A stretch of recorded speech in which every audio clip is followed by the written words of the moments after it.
I think eBanking is really skyrocketing, and we've seen over the last 2 years a rapid increase of both transactions and the amount of users that are using it. And I think with that also comes the bad guys. We've noticed throughout the last 4 or 5 years there's been about 500% increase in online attacks and fraud that's really going after the money that you're moving online, where you will not only transfer money between your friends and yourself, you will also pay more bills, and you will also sign loan mortgages and contracts online.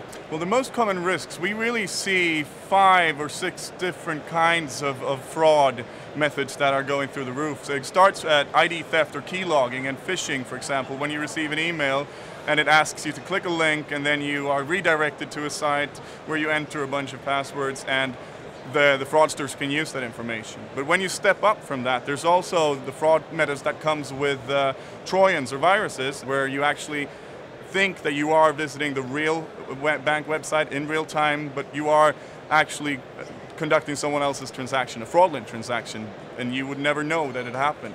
So those are the big risks, and you have to keep your antivirus programs up to date, and you have to make sure that you do not pass around your passwords openly, like write them down or anything. You have the latest technology in place from your bank, for example.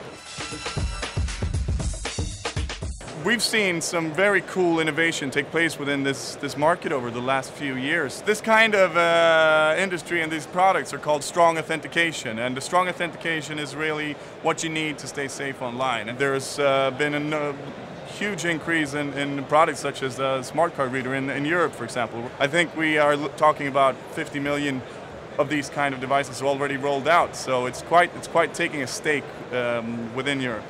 As we move forward, there are new cutting-edge products that are really going to blow our minds, and one of them could be the a display card token, which is basically what you do is this is a card, and it has the OTP, the one-time password functionality, rolled into it. So it's all embedded into one single little product.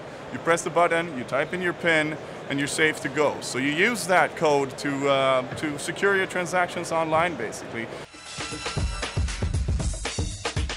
Really growing, and there's a momentum and convergence between technologies. So in no time we'll be using for example, the mobile phone together with a card reader to do your transactions, depending on the risk of the transaction. And these are good things that you get from your bank.